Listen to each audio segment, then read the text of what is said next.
cada um de vocês. Eu convido a todos que abram suas Bíblias no livro de Eclesiastes, no capítulo 9.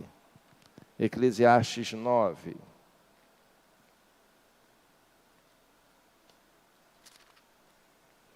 No livro de Eclesiastes, capítulo 9, versículo 10.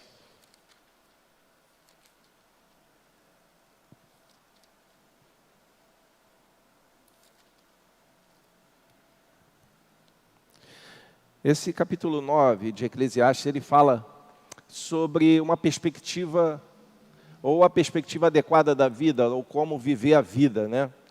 Eu gosto muito do versículo 9, para celebrar casamento. Casamento, ele pode ser celebrado, para mim a mensagem do verso 9 é interessante: aproveita a vida com a mulher que você ama, ou desfruta a vida com a mulher que você ama, ou a gente pode também desfruta a vida com o marido, com seu marido que você ama, né? Isso é uma mensagem casamenteira.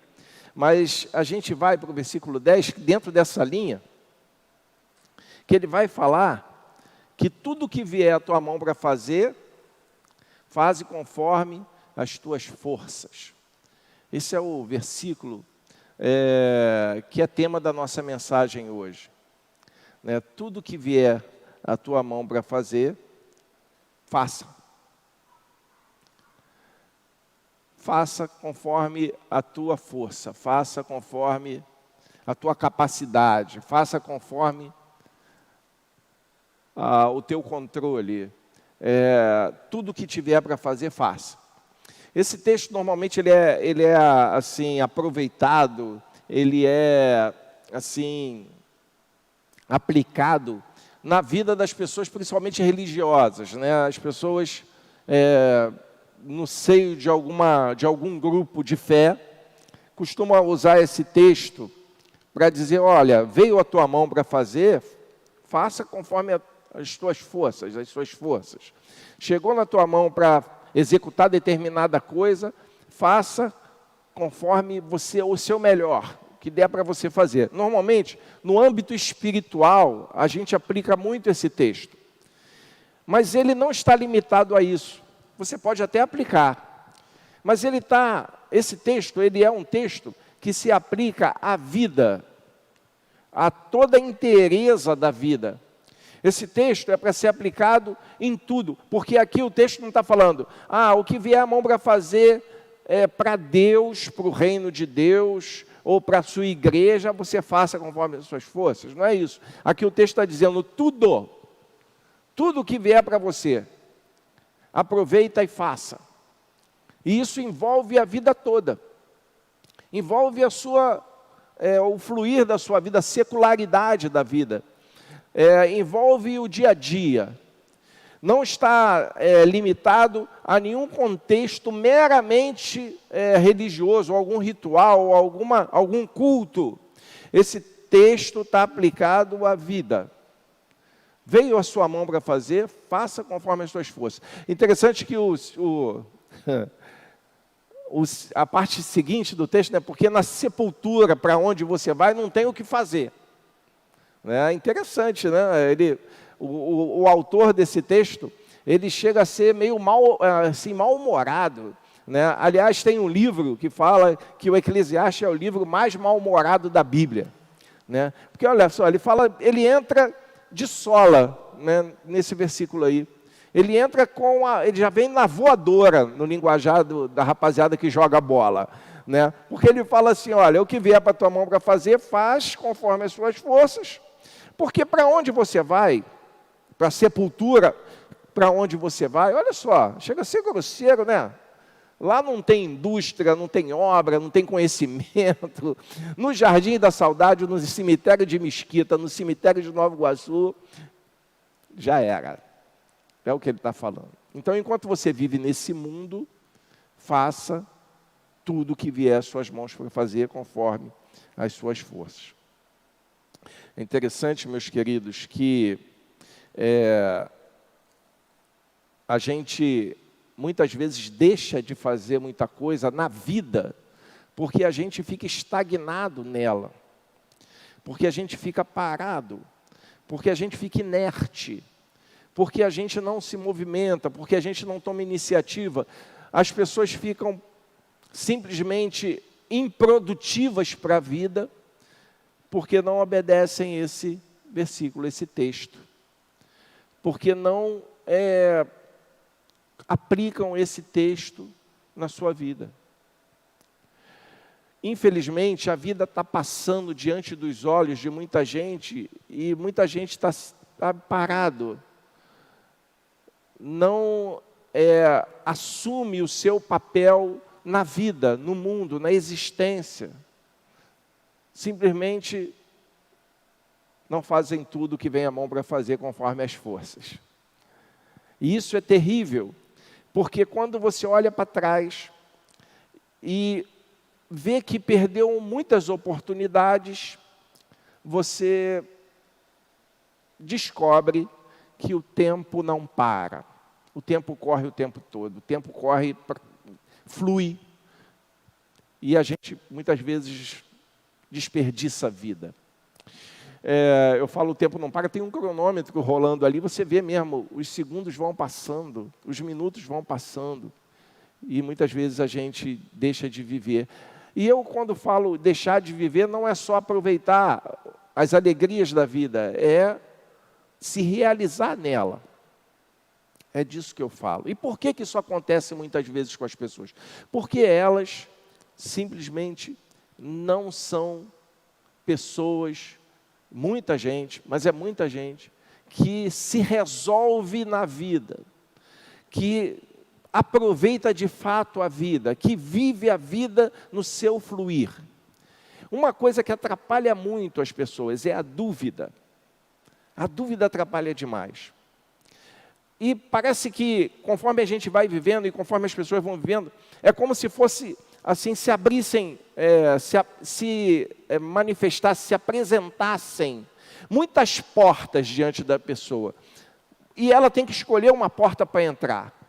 E isso é algo terrível, né? Porque você tem que escolher um caminho. Tem muitas portas ali diante de você. E você tem que escolher o caminho da sua faculdade, ou da sua escola técnica, ou do curso que você precisa fazer. Então tem uma porta aqui, que é um curso tal. Tem uma porta ali, que é um curso tal. Tem uma porta colar, que é outro curso. E a pessoa tem que escolher um. E é muita oferta. Para algumas pessoas é muita oferta. Então a pessoa se sente em muita dúvida. A dúvida deixa as pessoas estagnadas. A dúvida, ela imobiliza as pessoas, porque elas não têm como, ou não conseguem descobrir qual é a melhor opção, porque tem muitas opções, e talvez esse seja o nosso problema hoje. A gente tem opção demais, a gente tem muita opção para escolher, tem muita oferta para escolher. Se a gente não tivesse opção, seria mais fácil. Só tem essa escolha aqui. Ou é isso aqui ou é nada. Aí seria mole. Mas aí você tem odontologia, você tem engenharia, tem biologia, tem direito, tem engenharia de produção, engenharia civil, engenharia mecânica. Só na engenharia tem um monte. Aí você olha tantas portas e fala assim, qual delas eu vou escolher? E para isso e para um monte de coisa. Você tem 10 rapazes interessados em casar com você. Qual que eu vou escolher? Eu não, né? Vocês aí. Ó. Qual que você vai escolher? São 10. E aí você fica preocupado e muita gente pede sinceramente a Deus para esclarecer a dúvida. Mas são muitas opções. Como resolver isso? Como pegar à mão o que tem que ser feito e fazer o melhor de si naquilo ali, seja no que for. Vou escolher uma igreja para frequentar. A igreja, então, é o que mais tem, não é? Aqui no bairro, você tem de todos os tipos, de todas as cores, de todos os sabores. Não é verdade? Então, as pessoas ficam na dúvida, e é uma dúvida autêntica mesmo. Qual que eu entro? Qual que eu frequento? Como escolher? Qual que é melhor para o meu filho? Onde ele vai se sentir mais adaptado?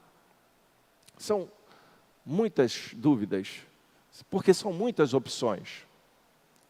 E a gente percebe, né, que as pessoas muitas vezes ficam imobilizadas porque têm dificuldade para escolher o que é melhor e ficam na dúvida sobre se aquilo é o que Deus quer, seja lá para o que for.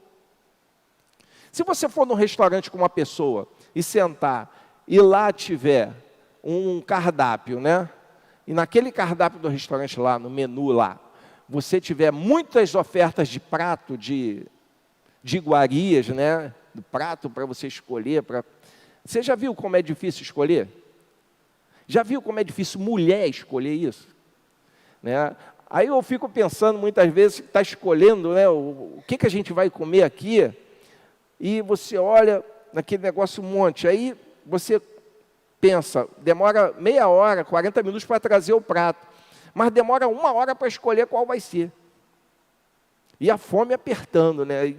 Se só tivesse um prato, uma especialidade ali, você não ia ter dúvida, você escolheria aquela. Eu fui no restaurante, alguns anos antes da pandemia, parei no restaurante para comer, estava com muita fome, e naquele restaurante só serve um tipo de prato, só um prato, não tem outro. É um restaurante que é especializado, você não tem opção de escolha. A única escolha que você faz é se é bem passado, mal passado ou ao ponto, mais nada. E aí você escolhe, só isso.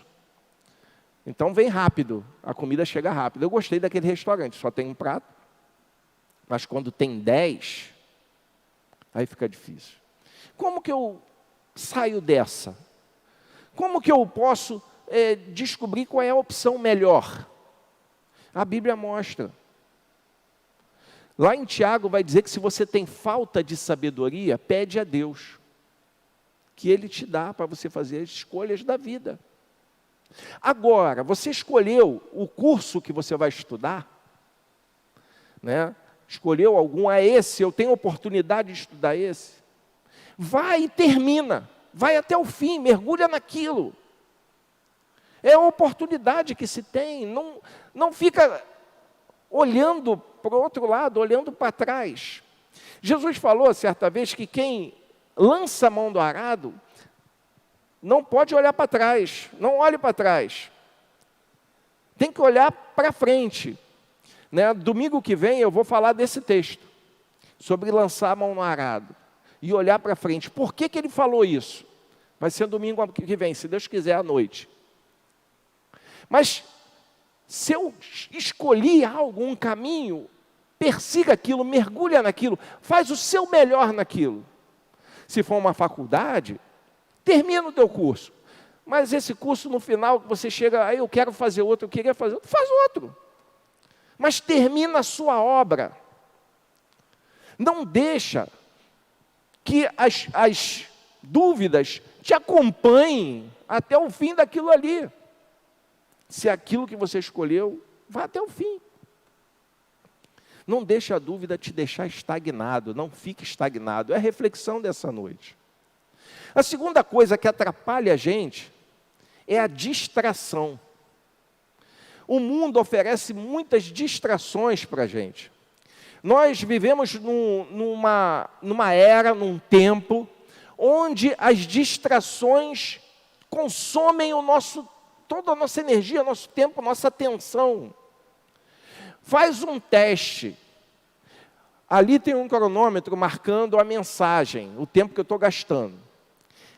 Quando você abrir a rede social, seja ela qual for, marca a hora que você abriu. Quando você terminar de olhar tudo, marca a hora de novo. Você vai ver quanto tempo de vida você perdeu. Quanto tempo de estudo você perdeu? Quanto tempo de leitura você perdeu? Quanto tempo de convívio com a sua família você perdeu? Quanto tempo de conversa boa, troca de ideia você perdeu? Não estou dizendo aqui que você não possa olhar a rede social, se divertir com os memes, que você não possa se interagir com pessoas que estão longe, não é isso. O que eu estou dizendo é que a gente se distrai demais. e não cumpre o que esse texto diz, o que vem a mão para fazer, faz conforme as suas forças. A gente vai se distraindo, deixando com que as coisas consumam o nosso tempo. Então, a primeira coisa que atrapalha eu fazer aquilo que eu tenho que fazer, a minha obra, a minha missão, seja ela qual for na vida. E eu não estou falando missão meramente espiritual, eu estou falando missão da vida, aqui, do dia a dia, do trabalho, dos estudos. É a dúvida. A segunda é a distração.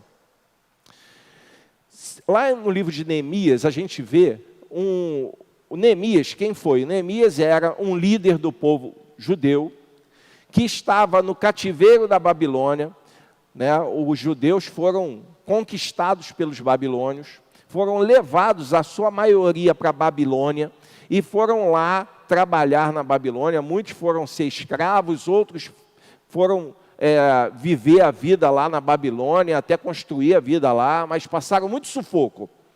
Os judeus tiveram Jerusalém destruída, os muros de Jerusalém foram destruídos, o templo de Salomão foi destruído. Então eles foram para a Babilônia. Neemias estava na missão de retorno, já na construção, na reconstrução dos muros, porque as cidades precisavam ter muralhas para que elas ficassem protegidas. E Jerusalém estava exposta a qualquer inimigo, então Neemias estava construindo o muro. Os inimigos da época, especialmente de Samaria, tinha um líder chamado Sambalate. E daí, dessa época do livro de Neemias, quando você olha no Novo Testamento lá e vê judeu odiando samaritano, samaritano odiando judeu, lá em Neemias explica um pouco por que isso acontece. Porque os líderes samaritanos não queriam que o muro de Jerusalém, por exemplo, fosse reconstruído, fosse restaurado. Então Neemias estava lá na construção do muro. O Sambalate fala para Neemias: Neemias, vem aqui para a gente conversar aí, para ver como é que vai ser essa obra. Neemias, vem para cá, porque Sambalate queria, na verdade, criar uma armadilha para Neemias. Aí Neemias fala o que para ele? Lá em Neemias capítulo 6, versículo 3, Neemias vai falar assim: não tenho tempo a perder. Em outras palavras, ele vai dizer isso. Eu não posso, eu estou aqui envolvido na minha obra, eu não tenho tempo a perder com isso. Então você está na sua missão, está nos seus estudos, está no seu trabalho, está na sua obra, está no seu desenvolvimento pessoal, você está crescendo no seu desenvolvimento espiritual. Para que se envolver com distração? Para que se envolver com fofoca? Sambalate queria fofoca, Sambalate queria briga. Tem gente que perde o tempo da vida brigando, o tempo todo se desgastando, o tempo todo em combate. Não caia na armadilha da distração. A sua vida é preciosa demais, o seu tempo é precioso demais para você perder com distração que não vale nada. Tem gente que não tem o que fazer, e essas pessoas que não têm o que fazer querem que você seja da mesma maneira. Tem gente que não tem foco na vida, não tem uma direção na vida, não tem o que fazer, o objetivo a alcançar. E querem que você seja da mesma maneira. Não caia na armadilha da distração dos outros. Faça como Neemias: eu estou aqui ocupado demais para perder tempo com isso. Estou ocupado demais para perder tempo com esse disse-me-disse, com essa fofoca. Estou ocupado demais para ficar 2, 3, 5 horas só me distraindo. Eu tenho mais o que fazer. Então a dúvida deixa a gente estagnado, deixa a gente parado, imobilizado. A distração, e olha como tem distração. Vocês já viram no Netflix quantas séries tem para assistir? Fala sério. Já viu nos canais quantas ofertas? Quando eu era criança, adolescente, jovem, a televisão só tinha 3 canais.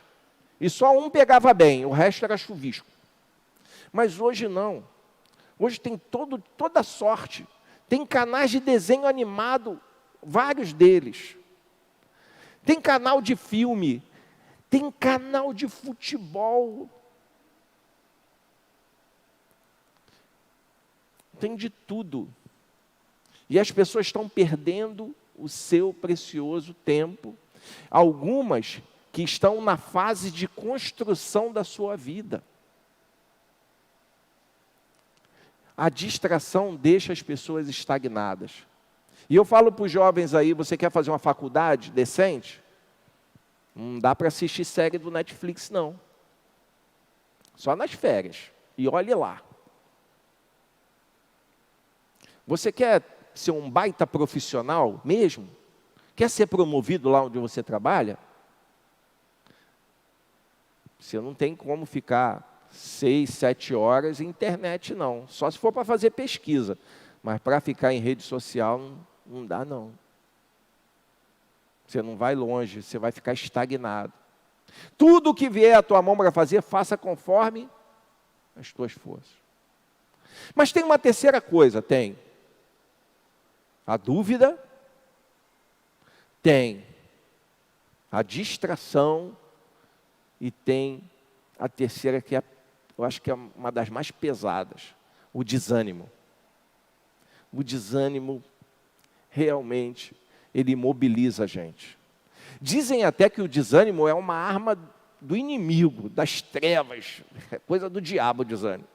Mas o desânimo realmente é terrível. Porque ele imobiliza, ele faz as pessoas não terem vontade de fazer nada.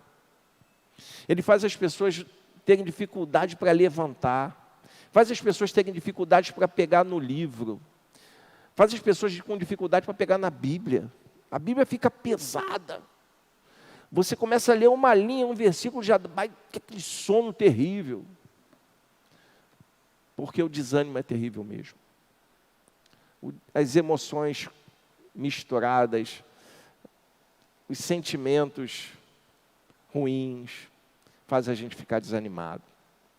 E eu digo para você que a resposta está no texto que a gente leu. Tudo que vier à mão, faça. Dê o primeiro passo, crie coragem. Não se entregue ao desânimo. O desânimo não serve para nada além de destruir a sua vida. O desânimo só faz a gente ficar triste. Só faz a gente ficar improdutivo, estagnado. Então, quando bater o desânimo em você, reage. Lembra desse texto. Faça conforme as suas forças. Faça conforme a sua energia, pouca que seja, mas não desanime. Não se entregue ao desânimo. Ah, mas eu tenho que recomeçar minha vida agora. Ah, eu já perdi muito tempo, não tem mais jeito para mim. Tem jeito sim. Eu estou muito velho para estudar, não está não. Eu estou muito velho para correr, para melhorar, correr atrás, não está não. Tudo que vier à mão para fazer, faz conforme as suas forças. Não desanime, não se entregue ao desânimo. Reaja. Reaja. Não se deixe vencer por aquilo que está querendo travar a sua vida. Então, na nossa conclusão hoje, a gente pode dizer que a dúvida, a distração e o desânimo deixam as pessoas estagnadas. Então, quem é o seu maior inimigo? Quem é o meu maior inimigo? Sabe quem é o meu maior inimigo? Muita gente poderia dizer, é o diabo, meu maior inimigo. Não é não. Não é Satanás o meu maior inimigo, nem o seu. O meu maior inimigo sou eu mesmo. Eu sou o meu maior inimigo. Porque eu dou lugar para a dúvida me vence. Eu é que me entrego para as distrações. Eu é que me deixo dominar pelo desânimo. Então quem tem que reagir sou eu, cara. Eu tenho que olhar no espelho e dizer, tudo que vier à mão para fazer, faça conforme as suas forças. Alexandre, Não se deixe levar pela dúvida, faça uma escolha, peça a Deus, Senhor, me ilumina aqui a minha ideia. Então eu vou ponderar, isso aqui eu posso fazer, isso aqui será bom para mim, isso vai me dar retorno, isso vai me fazer me sentir realizado. Escolhe, não sei se é a melhor, ou não sei se tem outra, não importa, escolhe. Dá o seu passo, e vai e mergulha naquilo, vai até o fim. Não se deixe vencer pela dúvida. Não se deixe vencer pela distração, nem dos outros, nem da tecnologia, do mundo, seja lá do que for. Muita gente está se deixando vencer pela distração. E não se deixe dominar pelo desânimo, que não serve para nada a não ser te deixar imóvel, parado, improdutivo. O seu maior inimigo é você mesmo. O seu maior inimigo é você mesmo. Então, se você quer vencer, se você quer se realizar, faça conforme as suas forças. Dê o seu passo. Continua caminhando. Sem ficar olhando para trás, na dúvida se fez a melhor ou não escolha. Se já escolheu, vai. Botou a mão no arado? Olha para frente. Não olha para trás. A mensagem de hoje, meus irmãos, é que nós precisamos sair da imobilidade. Nós precisamos sair dessa coisa travada, porque o tempo está passando. E eu estou deixando de viver. O tempo está passando e você está deixando de viver. Faça conforme as suas forças. Eu gosto muito daquela frase do Mário Sérgio Cortella, professor e filósofo, né? Eu gosto de uma frase que diz assim: faça o seu melhor nas condições que você tem, até você ter condições melhores de fazer melhor ainda. Então, naquilo que você está fazendo, faça o seu melhor. Tudo que vier às mãos para fazer, faça conforme as suas forças. Porque a vida está passando diante dos seus olhos e você não está percebendo. Existem pessoas que estão com muitas oportunidades e não aproveitam, não agarra nenhuma. E oportunidade não se repete. Oportunidade passa e a gente não toma posse dela. Que Deus abençoe a cada um e nos ensine a viver o dia a dia, na prática, de maneira a viver de fato a vida. Leia Eclesiastes 9, você vai ver que ele fala sobre isso, sobre saber viver a vida. Que Deus nos abençoe.